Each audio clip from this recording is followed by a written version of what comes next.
किसी ने क्या खूब कहा है कि उसके दुश्मन है बहुत, आदमी अच्छा होगा। उसके दुश्मन है बहुत, वो आदमी अच्छा होगा, वो भी मेरी ही तरह शहर में तन्हा होगा। एक बार की बात है, भगवान श्री राम और माता सीता अपने 14 वर्ष के वनवास के समय में भगवान के पवित्र धाम चित्रकूट में एक कुटिया बनाकर आराम कर रहे थे और मनुष्य जाति के बुढ़ापे के विषय में बातचीत कर रहे थे। तो बातचीत करते करते माता सीता जी के ध्यान में एक प्रश्न आया। तो माता सीता जी ने भगवान श्री राम से कहा, प्रभु, मेरे मन में एक प्रश्न है जिसका मैं उत्तर जानना चाहती हूँ। तो भगवान श्री राम कहते हैं, हे देवी सीता, आप परेशान क्यों हो रही हैं? मुझे बताइए वह कौन सा प्रश्न है, मैं आपको इसका उत्तर जरूर बताऊंगा। तो माता सीता जी कहती हैं कि हे प्रभु, मेरा प्रश्न यह है कि बुढ़ापे में पति पत्नी को वह कौन सी 2 चीजें सुख देती हैं? तो भगवान श्री राम कहते हैं कि हे देवी सीते, आपने समस्त मनुष्य जाति के लिए बहुत ही कल्याणकारी प्रश्न पूछे हो। आपका यह प्रश्न समस्त मनुष्य जाति के लिए बहुत ही कल्याणकारी है। आपके इस प्रश्न के उत्तर को सुनने मात्र से समस्त मनुष्य जाति का कल्याण हो जाएगा। हे देवी सीते, मैं आपको बताता हूँ कि बुढ़ापे में पति पत्नी को वह कौन सी 2 चीज जो सुख देती है। इस विषय में पति पत्नी के संबंध में बहुत ही कल्याणकारी बातें हैं। यह 2 बात ज्यादातर हर किसी को पता नहीं होता है, ना ही किसी से आपने सुना होगा। भगवान श्री राम कहते हैं कि हे देवी सीते, मुख्य रूप से मनुष्य के जीवन में 3 अवस्थाएं होती है। पहला बचपन, दूसरा जवानी और तीसरा बुढ़ापा। कहावत है कि जवानी को देख व्यर्थ ही भावे है, बुढ़ापा और मौत बंदे सभी को आवे है। अर्थात बुढ़ापा और मौत अटल सत्य है। सभी पर बुढ़ापा भी आएगा और सभी की मौत भी होना निश्चित है। यह अटल सत्य है, इसको कोई झुठला नहीं सकता है। लेकिन हे देवी सीते, बुढ़ापा भी सबको नसीब नहीं होता है, बड़े भाग्यशाली लोगों को ही मिलता है। और जो बुढ़ापे में भी सुख शांति से रहते हैं, वे लोग बड़े भाग्यशाली होते हैं। बुढ़ापा एक ऐसी अवस्था है जिसमें बहुत सारे परिवर्तन होते हैं। कुछ लोग पहले से ही व्यवस्था बनाकर जीते हैं, उन्हें बुढ़ापे में कोई दुख नहीं होता है। और जो लोग व्यवस्था नहीं बनाते हैं, उन्हें जीवन के इस पड़ाव पर बहुत सी दिक्कतों का सामना करना पड़ता है। भगवान श्री राम कहते हैं कि हे देवी सीते, मैं आपको बुढ़ापे में सुखी रहने के मूल मंत्र एक कल्याणकारी कथा के माध्यम से बताता हूँ कि कौन सी 2 चीजें छोड़कर और अन्य 3 चीजें अपनाकर आप बुढ़ापे में सुख शांति से रहेंगे। जो भी मनुष्य इन बातों का पालन करेंगे तो निश्चित ही उनका बुढ़ापा सुख शांति से बीतेगा। यह जानकारी समस्त मनुष्य जाति के लिए बहुत ही महत्वपूर्ण है। मनुष्य आज जवान है तो आज ना सही, परंतु जब बुढ़ापा आएगा तो यह बातें आपको बहुत ही काम आएंगी।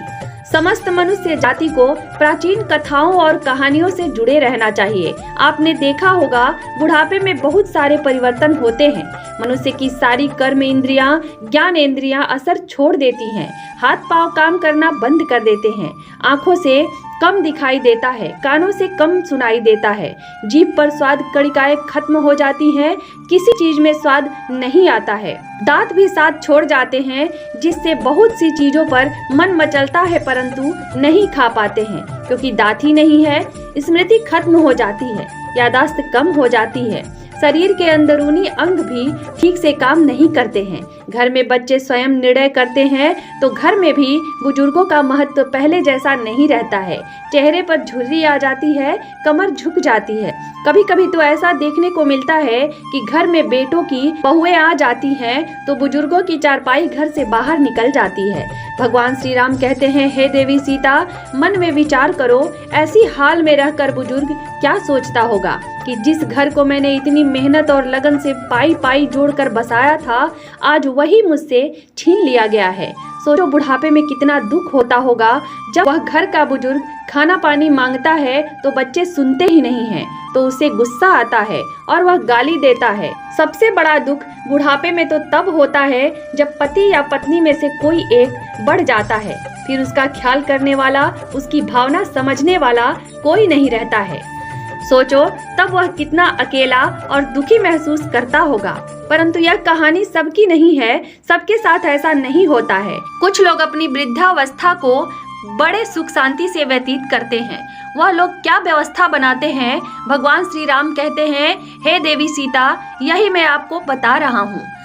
आप सोचिए, पुरुष के जीवन में सबसे अच्छा कोई दोस्त होता है तो वह उसकी पत्नी होती है, और एक स्त्री का सबसे सच्चा और अच्छा दोस्त कोई हो सकता है तो वह उसका पति ही है। यह सच है कि जीवन के इस मोड़ पर आकर वृद्धावस्था में पति और पत्नी भाई बहन की तरह हो जाते हैं। जीवन में लंबे समय तक एक दूसरे के साथ रहते हुए वह एक दूसरे का रूप हो जाते हैं। दोनों एक दूसरे को समझ जाते हैं, बिना बोले सुने भी एक दूसरे की इच्छा को जरूर समझ जाते हैं। बुढ़ापा में आकर दोनों एक दूसरे का ध्यान रखने की, ख्याल रखने की भावना और अधिक गहरी और मजबूत हो जाती है। बुढ़ापे के पड़ाव पर आकर स्त्रियां पति की देखभाल इस प्रकार करती हैं जिस प्रकार एक माँ अपने बच्चों की करती है। कहावत है कि ना बेटा ध्यान करेगा ना बेटी ध्यान करेगी, पत्नी से बनाकर रखना वही देखभाल करेगी। भगवान श्री राम कहते हैं कि हे देवी सीता, याद रखना, बुढ़ापे में जब लाठी नहीं मिलेगी तो पति की लाठी पत्नी ही बनेगी, और जब बुढ़ापे में जब चश्मा खो जाएगा तो पत्नी का चश्मा पति ही ढूंढ कर देगा, और कोई नहीं आएगा ढूंढने और आपका ख्याल रखने के लिए। इसलिए पति और पत्नी एक दूसरे पर हमेशा आदर करें। यह बाहर वाला जब तक धन और पैसा है तब तक तुम्हारे साथ है, अंत में एक दूसरे का साथ पति पत्नी दोनों को ही देना है। बुढ़ापे में मनुष्य पराधीन होता है, धीरे धीरे सब चीज उसके हाथ से निकल जाती है। इस स्थिति में स्वाभाविक है कि मनुष्य चिड़चिड़ा हो जाता है, गुस्सैल स्वभाव का हो जाता है। बहू बेटे नाती पोते की अपनी अपनी जिंदगी हो जाती है, सबकी जरूरतें अपनी अपनी रहती हैं। बुढ़ापे में माँ बाप की कोई नहीं सुनता है, सबका अपना अपना अलग अलग जीवन होता है। इस स्थिति में कैसे सुख शांति से अपनी वृद्धावस्था को बिताएं? भगवान श्री राम कहते हैं कि हे देवी सीता, मैं यही आपको इस कहानी के माध्यम से बताता हूँ। बुढ़ापे में एक व्यक्ति ऐसा ही ग्रस्त था। उसके पास बहुत चिड़चिड़ापन था, वह बात बात में गुस्सा हो जाता था, जबकि उसकी पत्नी समझाती थी कि इस उम्र में इतना गुस्सा करना ठीक नहीं है, परंतु वह मानता ही नहीं था। जरा सा नमक तेज हो जाता था तो भोजन की थाली को फेंक देता था। जब कभी मिर्ची ज्यादा हो जाती थी तो खाने की थाली फेंक देता था। बहुत गुस्सा उसके अंदर था। इस व्यवहार से उसका पूरा परिवार परेशान था। पूरे घर में क्लेश रोज बना हुआ था। इस घर के सभी लोग सत्संगी थे। एक महात्मा जी के सत्संग में जाते थे तो एक दिन एक व्यक्ति बोला कि इनको भी ले जाया करो सत्संग में, हो सकता है कि सत्संग सुनकर इनका व्यवहार बदल जाए। तो घर वालों ने बोला ठीक है। घर वालों की बात समझ में आ गई तो बोले इनको भी गुरुजी के पास ले चलते हैं, उनको दुख बताएंगे तो शायद कुछ हल निकल जाए। रोज रोज की किचकिच से तो हो सकता है मुक्ति मिल जाए और घर में क्लेश खत्म हो जाए और सुख शांति आ जाए। तो फिर एक दिन घर वाले बड़े मुश्किल से उसे मनाकर उस वृद्ध व्यक्ति को गुरुजी के पास ले गए। तो महात्मा तो बिना बताए ही सब जान लेते हैं। जब वह गुरुजी के पास गए तो वे जान गए कि यह लोग क्यों मेरे पास आए हैं। तो गुरुजी देखते ही समझ गए कि उनके घर में क्लेश है, इसलिए घर में सुख शांति की तलाश में यह मेरे पास आए हैं। और वे यह भी जान गए कि उनके घर में क्लेश का कारण क्या है। वह दुख से ग्रस्त परिवार जब पहुंचा तो दोपहर का समय था। फिर सब पहुंचकर गुरुजी को प्रणाम करके वहीं बैठ गए। उनके सामने ही आसन पर गुरुजी अपनी कुटिया में कुछ लिखवा रहे थे, जो उनकी धर्मपत्नी का नाम था। अचानक गुरुजी की माता प्रेम से बोली कि प्रेम दीपक जलाकर लाओ, तो मुझे कुछ खोजना है। तो गुरुजी जब दीपक लाए तो वह दुखी परिवार को बड़ा आश्चर्य हुआ कि दोपहर का वक्त है, अच्छी खासी धूप उजाला है, तो दिया मांगने का क्या जरूरत है। तो उस दुखी परिवार ने सोचा कि संत जी या तो मूर्ख है या फिर पागल है। भला सूरज की अच्छी खासी उजाला है और यह दीपक मांग रहा है, या तो अजीब संत है। सभी लोग अपने मन में ऐसा सोच रहे थे। तब तक माता जी जलता हुआ दीपक लेकर आ गई। उन्होंने चुपचाप दीपक को दे दिया और अंदर चली गई। फिर सब सोचने लगे कि उनकी पत्नी भी क्या खूब है।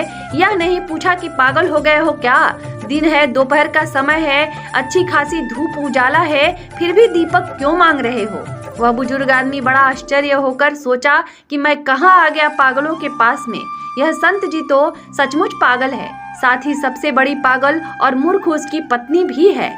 यह पागल मेरे घर में सुख शांति लाएंगे, यह मेरे घर के क्लेश को खत्म करेंगे, यह मेरा बुढ़ापा को सुखी करेंगे। उसके मन में सवाल ही सवाल बार बार उठते जा रहे थे, परंतु उसने कुछ नहीं बोला, अपने गुस्से में बैठा रहा।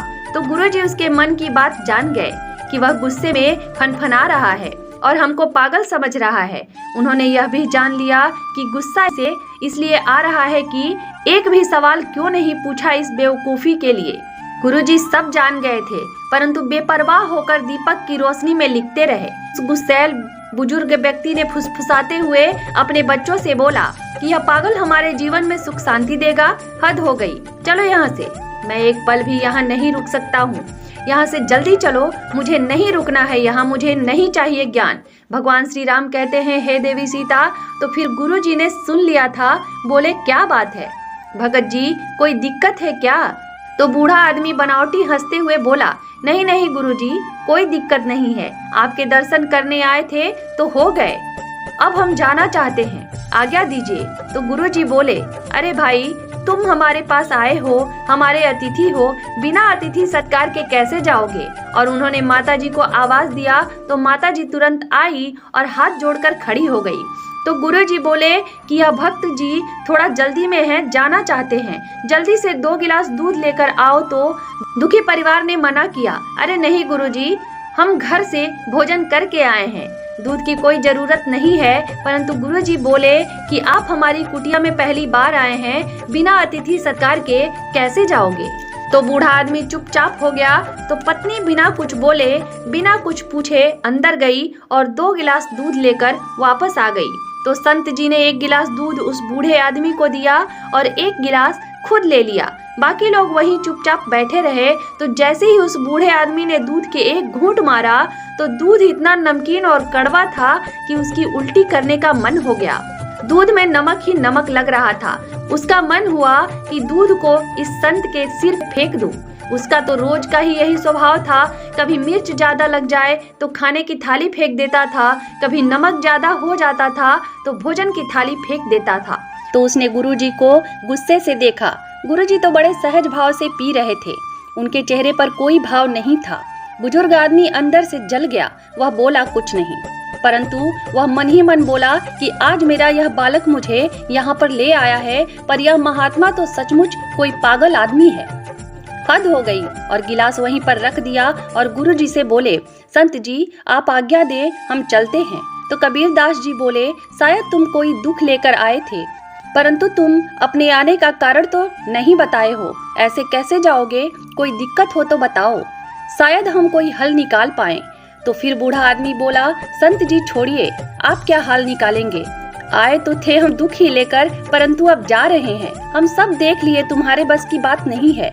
तो गुरुजी ने कहा, अरे जब दुख लेकर आए थे तो बताने में क्या हर्ज है, बताओ तो दुख क्या है, हो सकता है कुछ समाधान निकल जाए। तो बूढ़ा आदमी बोला कि पूछते हो तो बता ही देता हूँ, वैसे मुझे लगता नहीं है कि तुम्हारे पास कोई हल होगा मेरे दुख का।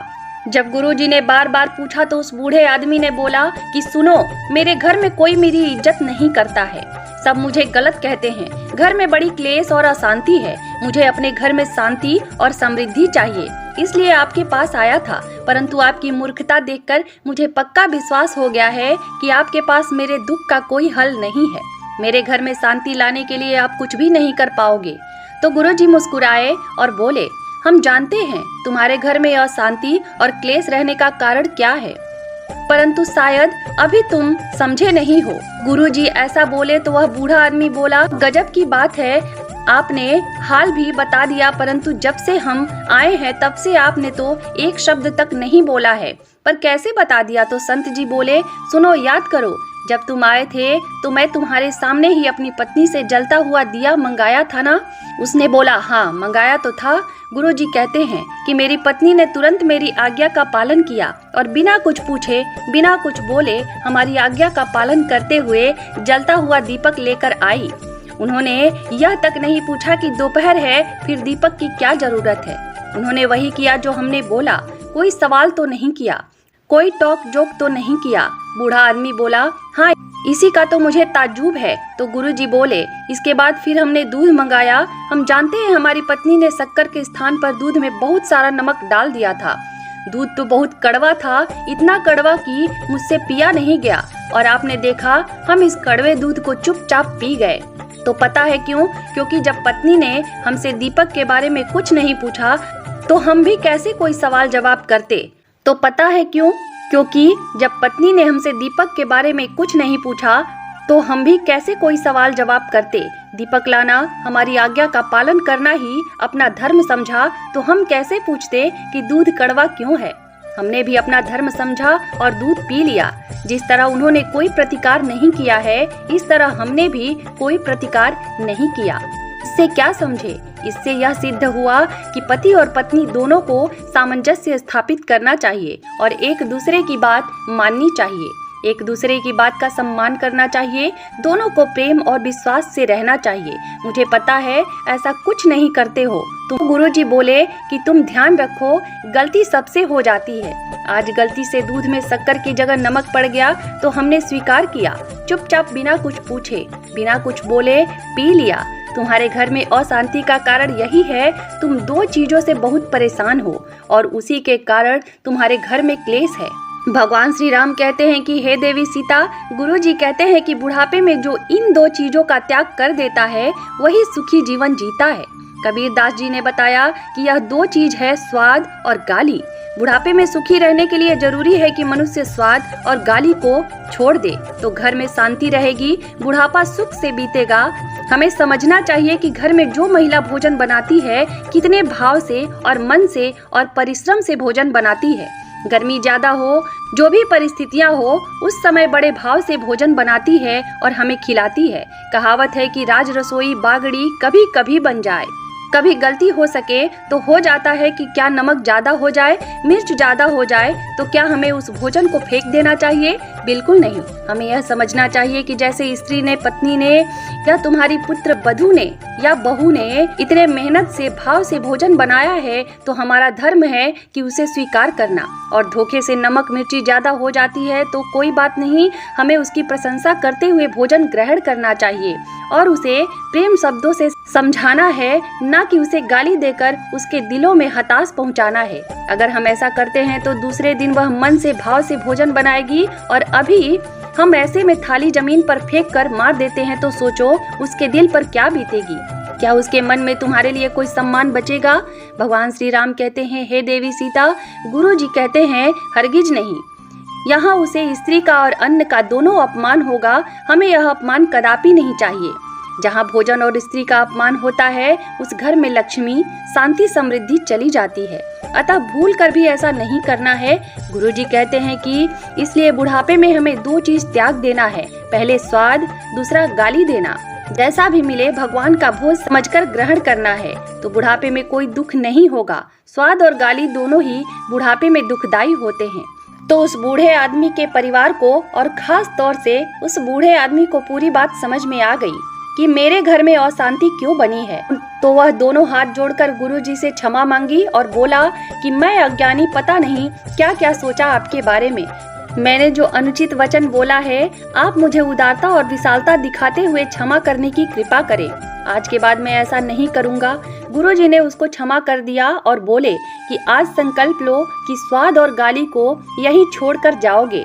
संत जी बोले, सुनो, यदि बुढ़ापे में सुखी रहना चाहते हो तो इन दो चीजों का त्याग करो। भगवान श्री राम कहते हैं, हे देवी सीता, अब मैं आपको अंतिम चीजों के बारे में बता रहा हूँ। जिन तीन चीजों को हमेशा अपने साथ रखना है तो बुढ़ापे में कभी कोई दुख नहीं होगा। तो फिर बूढ़ा आदमी बोला कि मैं आज से ही स्वाद और गाली का त्याग करता हूँ। परंतु संत जी, वह तीन चीज कौन सी है जो मुझे अपने साथ रखनी है?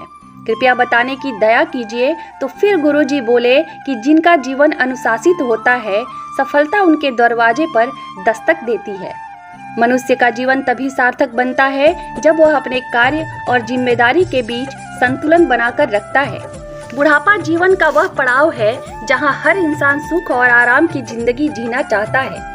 इस पड़ाव में खुशियां पाने के लिए मनुष्य को बुढ़ापे तक किन चीजों का साथ नहीं छोड़ता है, इसे समझना बहुत ही जरूरी है। पहला, धन का सदुपयोग। धन ऐसी चीज है जो अपने और पराये के बीच एक फर्क समझा देती है। जब आपके पास धन है, रिश्ते नाते सब जगह आपकी पूछ और इज्जत होती है। परंतु जब धन नहीं है तो अपने भी साथ छोड़ देते हैं। यह दुख तो बुढ़ापे में और अधिक बढ़ जाती है जब आदमी ढलती उम्र में होता है। इसलिए धन की बचत करेंगे तो बुढ़ापे में आपको किसी के सामने हाथ फैलाने की जरूरत नहीं रहेगी। साथ ही ध्यानपूर्ण धन पर कुंडली मारकर बैठ जाना भी बुढ़ापे में दुखदाई होता है। दूसरी बात अनुशासन अभ्यास से ही आत्मविश्वास का जन्म होता है। जो इंसान हर काम समय पर करते हैं, अपनी दिनचर्या को अनुशासित ढंग से जीते हैं, उन्हें कभी किसी पर निर्भर नहीं रहना पड़ता है। वह अपने हर लक्ष्य को प्राप्त कर लेते हैं। शुरुआत से ही मनुष्य को अपने काम को सही समय और सही तरीके से करने की आदत होनी चाहिए, तो उसे बुढ़ापे में दुख नहीं सहना पड़ेगा। समय के अनुसार खान पान तय समय पर, सोना जागना, व्यायाम, हर कार्य निश्चित समय पर करना है, जो अच्छे स्वास्थ्य के लिए बहुत ही जरूरी है। अनुशासन का साथ कभी नहीं छोड़ना है और सतमार्ग पर सदैव चलना है। जब आप सतमार्ग पर चलेंगे तो यदि आपके घर परिवार वाले साथ नहीं देंगे तो भी आपका साथ भगवान देंगे। आपके बुढ़ापे की लाठी ईश्वर बनेंगे। भगवान श्री राम कहते हैं, हे देवी सीता, इस प्रकार से संत जी ने बताया कि बुढ़ापे में वह कौन सी दो चीज है जो सुख देती है। भगवान श्री राम ने माता सीता जी के माध्यम से इस कल्याणकारी कथा को समस्त मनुष्य जाति को सुनाया है, ताकि बुढ़ापे में समस्त मनुष्य जाति सुखी रहे। आशा है आपको यह कथा अच्छी लगी होगी।